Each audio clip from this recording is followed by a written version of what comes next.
Запись.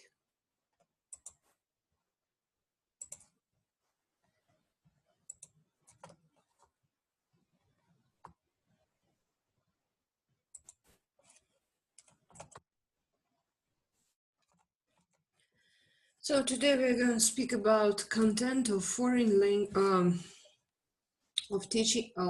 content of teaching foreign languages. So, and the first question is the subject aspect of the content of teaching foreign languages.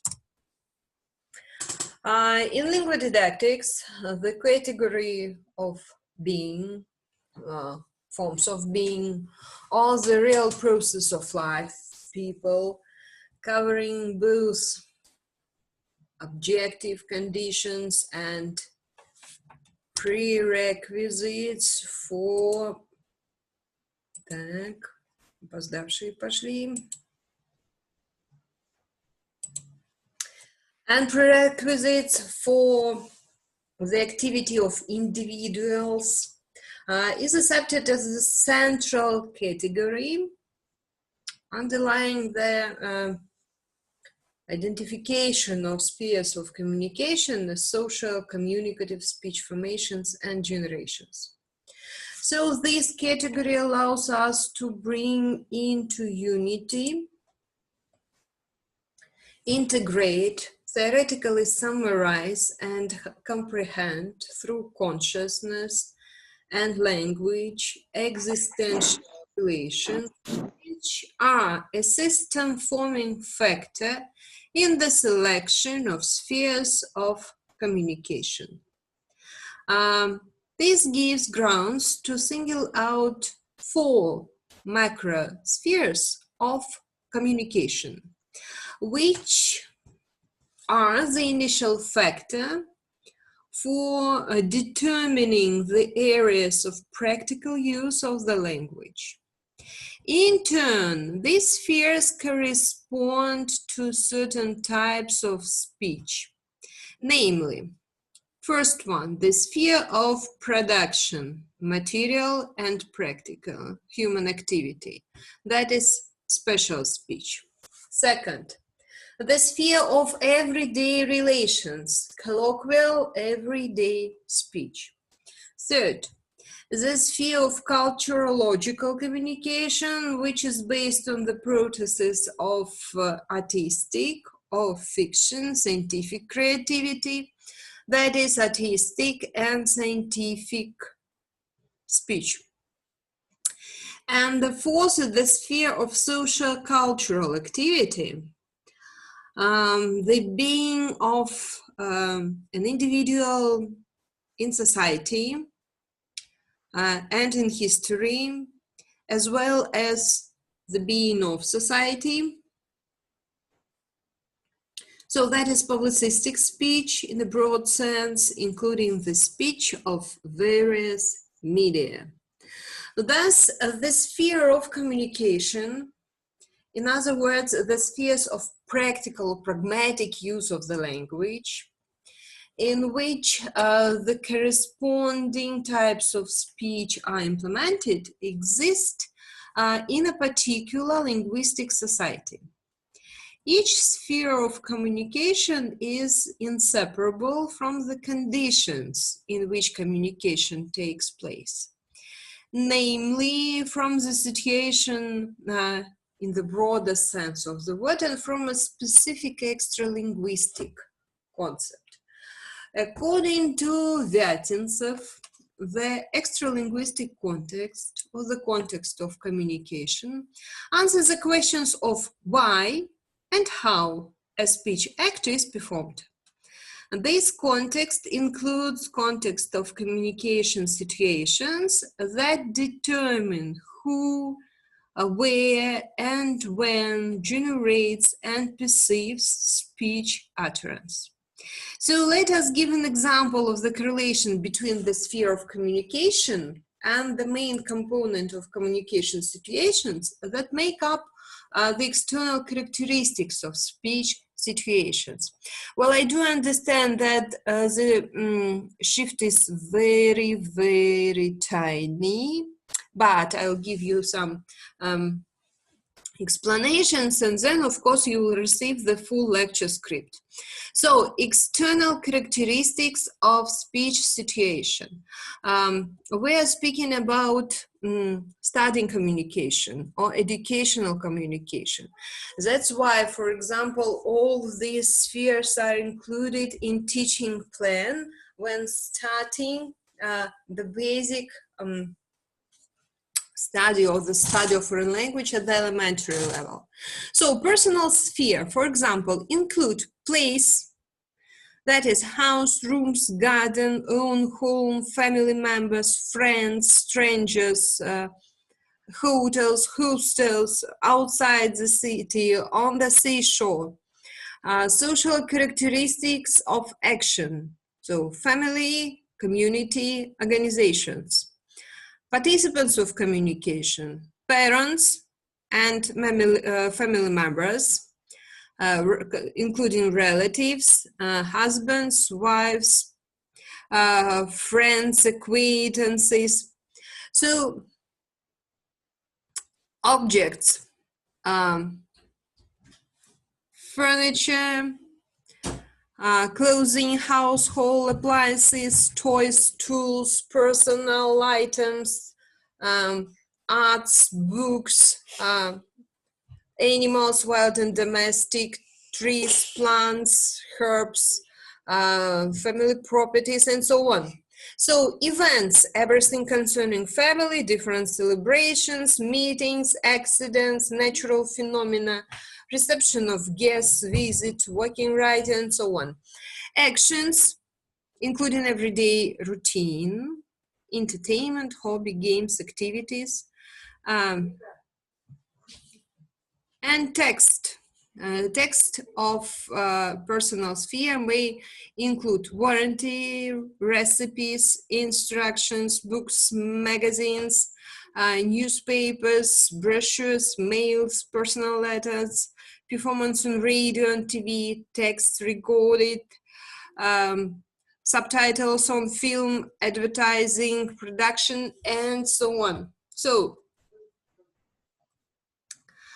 within the context of the situation, the final formation of the meaning and significance of communicative act take place, and the communicative situation itself is on the one hand a kind of stimulus to verbal communication, and outside of it the latter in principle is impossible. On the other hand, the situation is a component of communication. At the same time, many elements of speech communication don't have their own verbal expression, since they are given in a situation and suggest the subject content of the statement. Just a moment.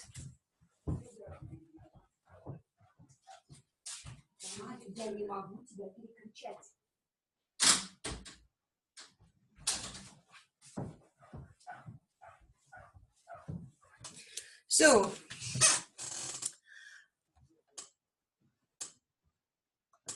communication can take place in formal and informal situations.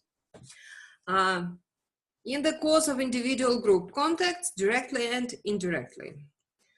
Assessment of the situation depending on such parameters as frequency or typicality for a particular linguistic society and certainty, fixedness of the role structure is also grounded.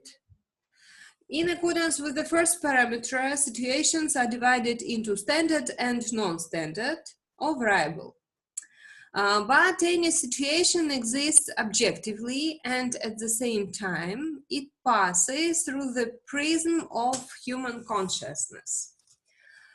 This gives grounds to assert that between the situation, the environment of communication and speech, the human consciousness is placed. However, as specific speech action as a constituent element of speech activity is determined not by the situation itself, but by its model, which is formed in the consciousness of a person. So the human brain forms a reflection of both the actual situation of the present moment and the experienced memory imprinted situations of the past.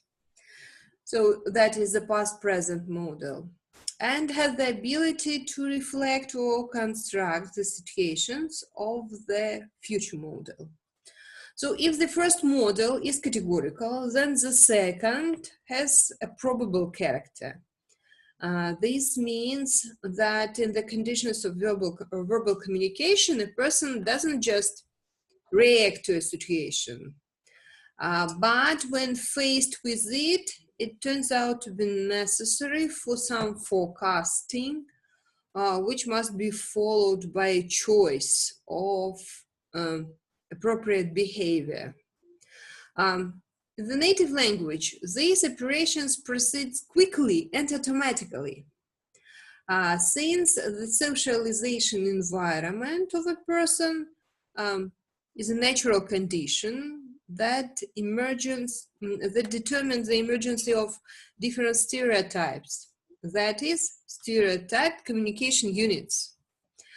Thus, a person models the type of communication that he has mastered in accordance with the patterns within some social environment.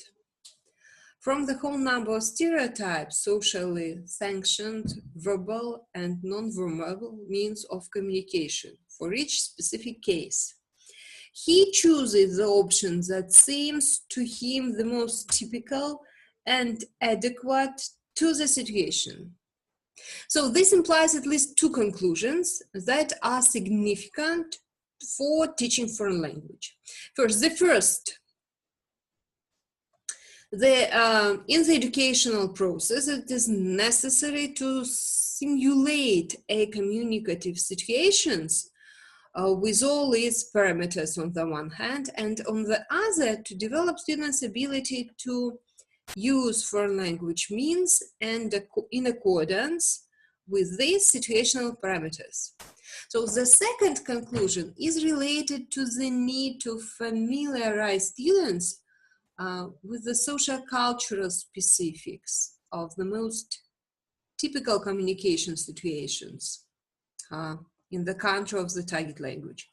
For example, situations of congratulations on a holiday, birthday, and the formation of the ability to use verbal and non-verbal means of communication, taking into account these specifics.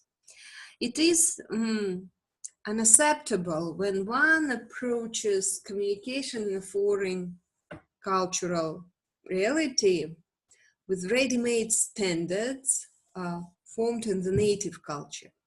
This leads to disruption of intercultural communication and communication failures.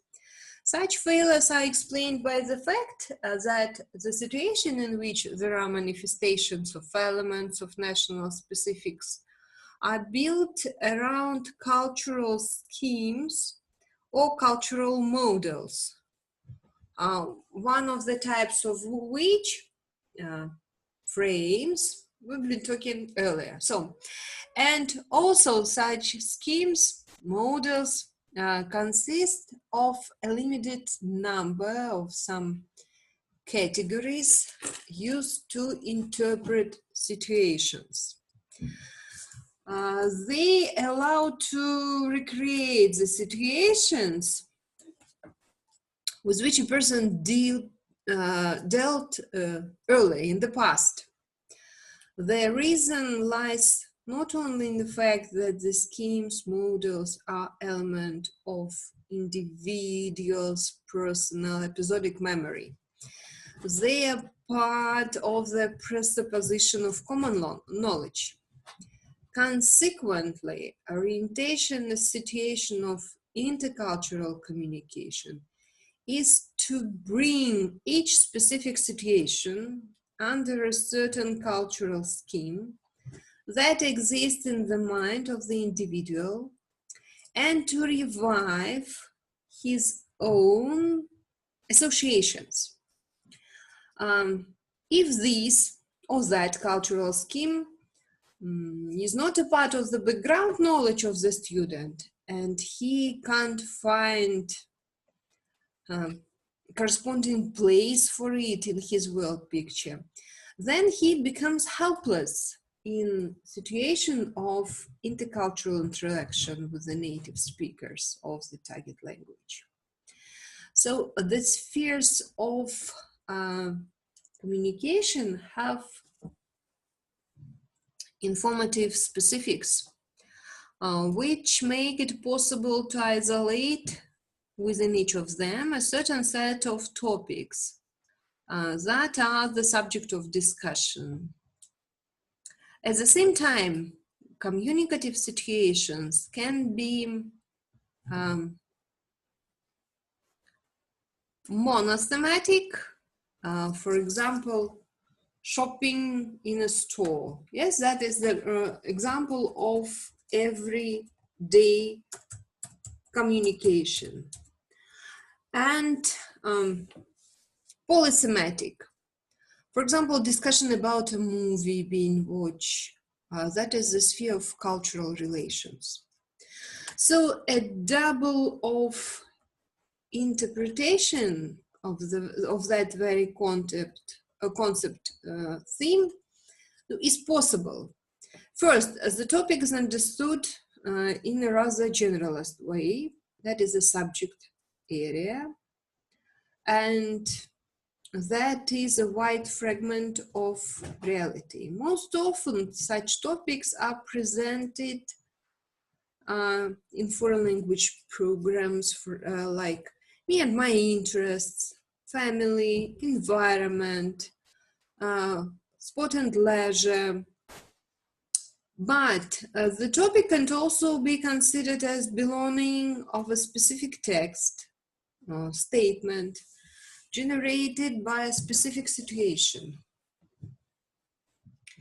In this understanding, the topic is that were given to a person in the process of understanding a text in the form of intention determined by the situation. Consequently, it corresponds to a specific angle of a certain place of objective or part of objective activity. So it is in this that interconnection of the topic, situation, and text natural for real communication is seen. Topics can be focused on the culture of the country, adapted to the culture of the country, and are not focused on a specific national culture. They can be international. In the first case, we are talking about a topic that fully reflects the original culture of the speaker. And therefore, objective picture of the world of the speaker. For example, the topic in the family. In the second, the topic of socio-cultural reality, for example, traveling around the country of the target language, or attractions of the capital, something like this. As for international themes, they reflect the integrative area of socio-cultural knowledge, which is based on the universal ontological structural features of culture. For example, time, space, thinking, language, and gives back to the functional community of cultures. So the thematic component of the content of teaching foreign languages is organized as a rule according to the principle of a spiral. This means that at each subsequent stage, of language learning, the topic is repeated at a new level, becoming more complex due to the inclusion of problems that are relevant for each age of students. For example, looking at school workbooks, we may see that from year to year, we have the same topics about family, native country, sport and hobby, leisure, beautiful places in my countries, beautiful places abroad, traveling, and so on. And from grade to grade, these topics become more complex, more difficult from the point of view of grammar, grammar structures, the choice of vocabulary, so to make the speech of students more complicated. So we're starting with primitive construction and basic notions, and we are coming from abstract notions, different content, and linguocultural content too. So the next component of the content of foreign language is text, which is a sequence of oral and written statements generated in the process of speech activity carried out in a specific area of communication. Along with the subject matter, the text serve as a basis for practical mastery of foreign language. Being the main link in the act of communication, text perform a number of functions, which include communicative, pragmatic, cognitive, and epistemic functions. So, communicative function is manifested through the property of the text to be the most important means of human communication, informational interaction of communication partners.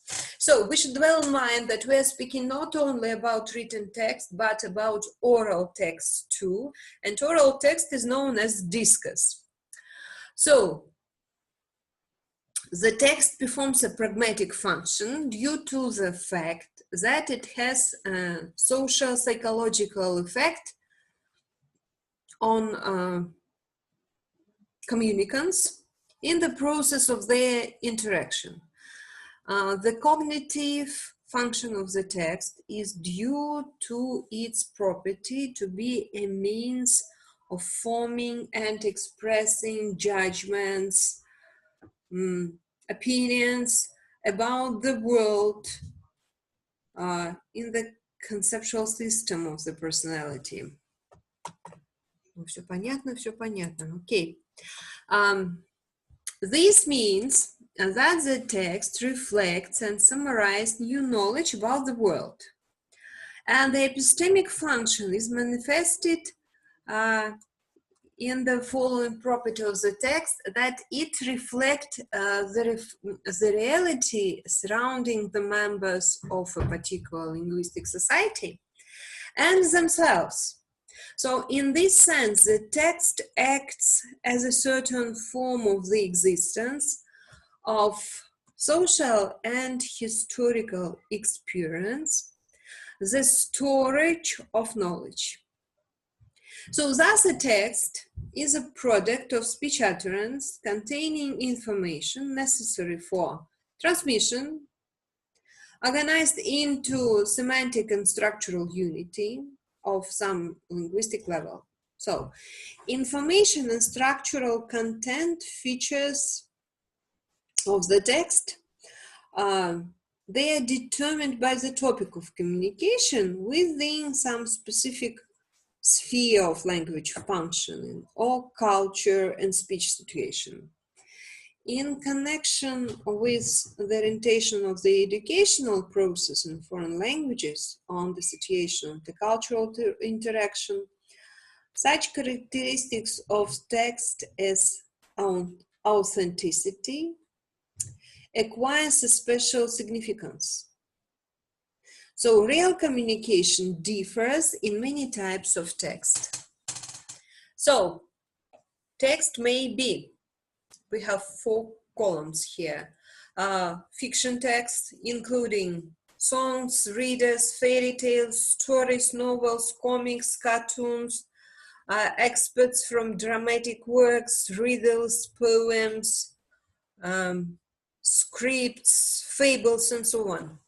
So text of everyday communication, telephone conversations, recipes, labels, letters, telegrams, advertising, messages, weather reports, forecasts, schedules, tickets, articles from the encyclopedia, and so on. Publicistics text, which are brief reports,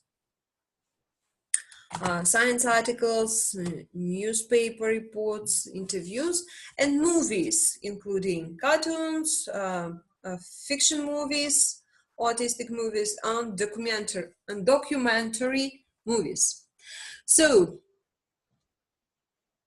the types of text presenting in the following table correlates with the same and communicative task solved in various communication situations. So I'm going to give you a short example. So that is the example of relationships between types of text with topics and communication task. So the theme, traveling, city transport. Text type, authentic materials. We're speaking about map. Map can be geographical map, transport map, city map.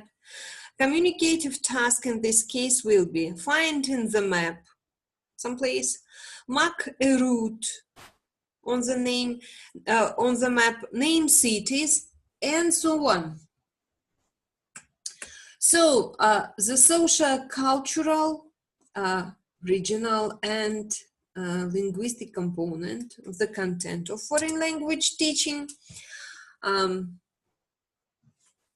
acquaints students with various aspects of life of their foreign friends, the present and the history of the country, the language, which language they are studying, deepening and differentiating the ideas of school children about reality. So this component of the content constitutes regional and linguistic regional knowledge. So the first, regional knowledge. They include the so-called encyclopedic and background knowledge, as well as knowledge of the realities of the country, namely everyday life, well, food, drinks, national holidays, and so on, living conditions, standard of living, interpersonal relations between the sexes, in the family, basic values, beliefs, opinions, body language, and so on. So semantics of linguistic units. The more concepts a student uses, and the more diverse the regional linguistic and cultural information that he owns and manipulates, the broader is his world picture presented in his experience, the more semantic support he has for operating by means of a foreign language. It should be borne in mind that the social cultural component doesn't imply an exclusive communication of factual knowledge in history, literature, geography, and so on. Knowledge that is significant for the tourist. So knowledge of facts is meaningful only to the extent that it is the basis for the development of students' intercultural competence. The technology of assimilation of this knowledge should teach students to understand the phenomena of another culture in their comparison with their own original culture. It is this aspect of training that is designed to develop their curiosity, their interest, and ability to observe a different way of worldview and attitude, ability to reflect, on existing and acquired cultural experience. So extra-linguistic regional information is largely determined by intersubject connections, focusing cultural information from different areas of life, science, literature, and art.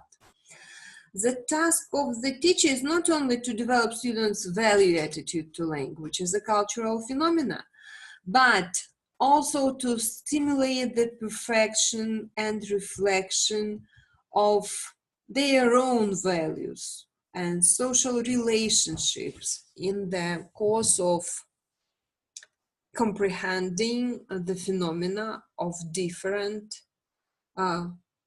worldview. So as for linguistic means, I think that we will speak about them in after a little rest. So see you in 20 minutes. Bye for now.